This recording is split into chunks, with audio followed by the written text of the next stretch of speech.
수채화를 잘할 수 있는 10가지 방법. 첫 번째, 수채화에 관한 어두운 기억은 모두 있습니다. 수채화는 결코 정복하기 쉬운 대상이 아닙니다.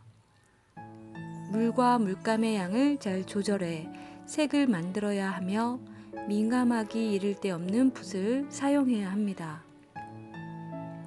수채화는 색연필이나 크레스파스에 비해 훨씬 까다로우며 숙련된 기량을 요하는 작업입니다.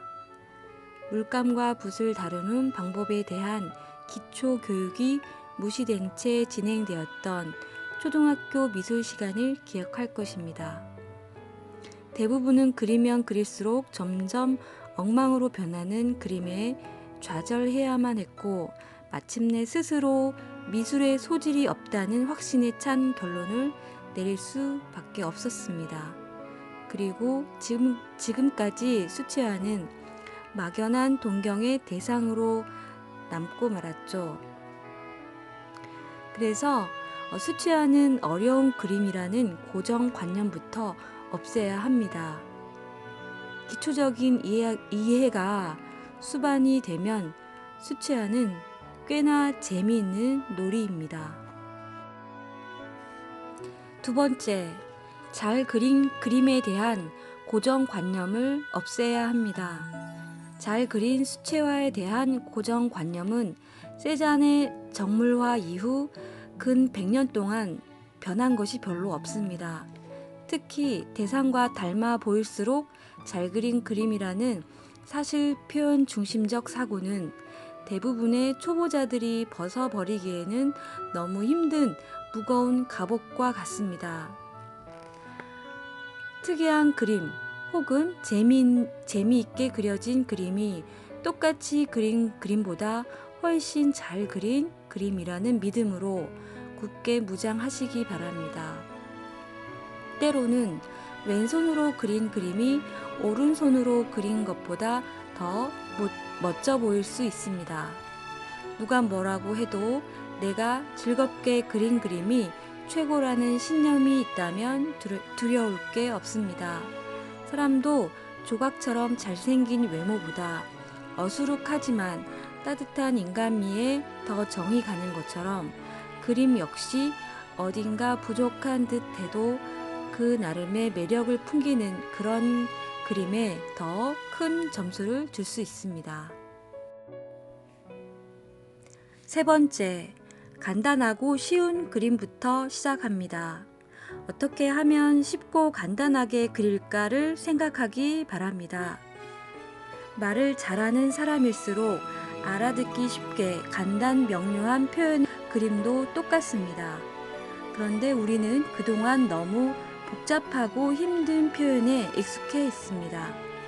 예를 들어 화면 전체를 색깔로 가득 메워야 완성도가 높은 그림이라는 선입견이 있습니다.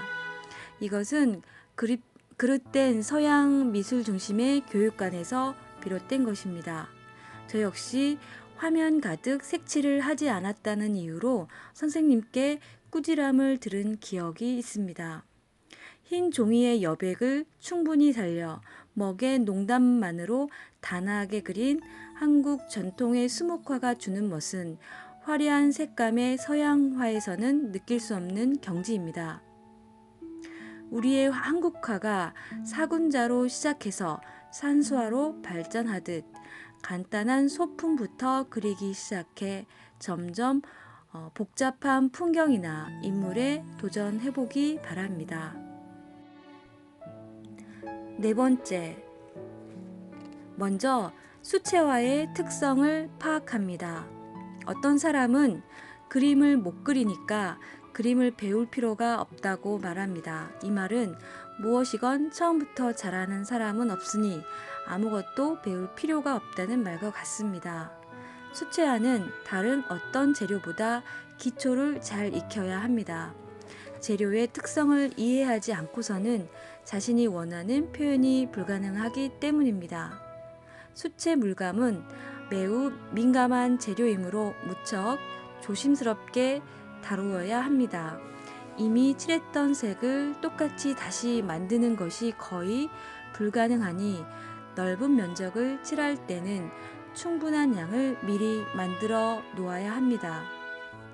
물과 물감, 색과 색의 배합 비율에 따라 수만 가지의 색감을 표현할 수 있으며 붓의 스트로크와 종이의 경사에 따라서도 다양한 효과를 낼 수 있습니다.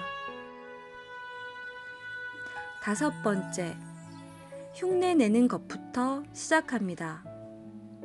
우리가 알고 있는 세계적인 거장들의 습작 시절은 대부분 선배들의 작품을 똑같이 모사해 봄으로써 기본기를 익혔습니다. 조선시대의 화가들 역시 스승의 작품을 화선지 밑에 깔고 그리는 임화를 통해 실력을 쌓아갔습니다. 똑같이 흉내내어 연습해 보는 것은 기법을 익히는데 매우 효과적인 방법이며 여러분의 개성을 창출하는 밑거름입니다. 다만 한 작가의 작품이나 한 가지 기법에 머무르지 않고 다양한 스타일을 경험해 보는 것이 좋습니다. 똑같이 그리면 안 된다는 강박관념은 직업 화가들에게나 해당되는 일입니다. 6번째, 스케치로 기초를 다집니다. 스케치는 모든 드로잉의 출발입니다. 그림을 그린다는 것은 형태와 색깔이라는 두 가지 요소를 표현하는 일입니다. 구도를 결정하고 형태를 스케치하는 밑그림이 탄탄해야 채색 역시 빛을 발할 수 있습니다. 어떻게 보면 수채화 드로잉의 70%는 스케치의 영역이라고 말할 수 있을 만큼 스케치는 중요합니다. 스케치에 많은 노력을 기울이기 바랍니다.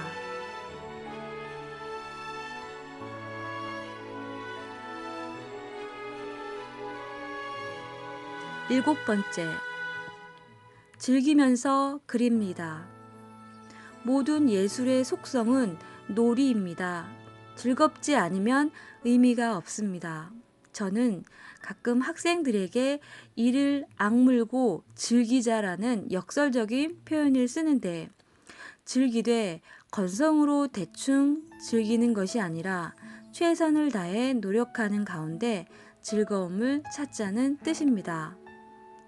그리는 사람이 즐거우면 그림을 보는 사람도 덩달아 즐겁습니다. 뜻대로 그려지지 않더라도 짜증을 내거나 포기하지 말고 다음에는 더 나은 그림을 그릴 수 있으리라는 긍정적인 생각을 가져야 합니다. 여러분이 재미있다고 생각되는 그림부터 시작해보기 바랍니다. 그런 후에 차츰 재미와 실력을 키워 다양한 그림에 도전하세요. 8번째, 누군가와 함께 그립니다. 그림도 함께 하면 상승 효과가 생깁니다.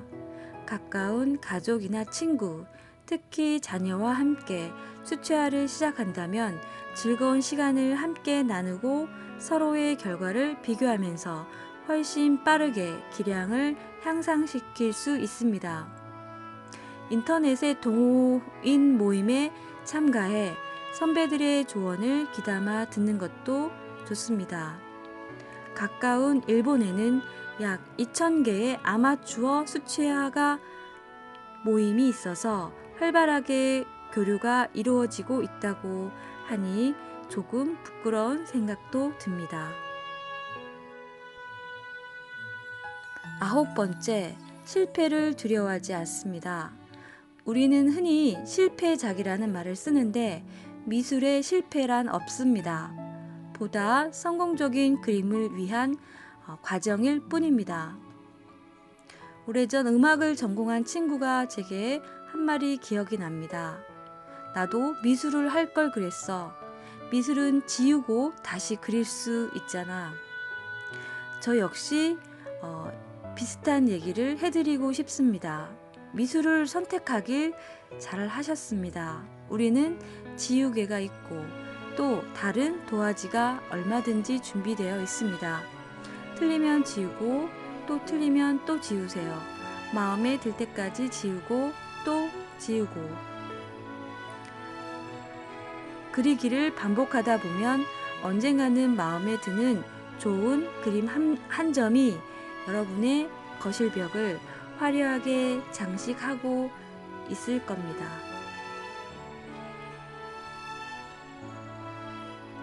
10번째, 서두르지 않습니다. 수채화는 여러분의 남은 평생 동안 익혀도 그 끝이 없는 분야입니다. 당장 실력이 늘지 않는다고 해서 불안해하거나 섣부르게 큰 기대를 해서는 안 됩니다. 오랫동안 그림을 그려온 저 역시 10작품을 그려서 마음에 드는 한 작품을 얻기가 쉽지 않습니다. 밟고 올라야 할 수천 개의 계단 가운데 이제 막 첫걸음을 떼려고 준비를 하고 있습니다. 시작이 반이라는 말처럼 시작했다는 자체에 큰 의미를 두고 힘찬 걸음을 내딛기 바랍니다.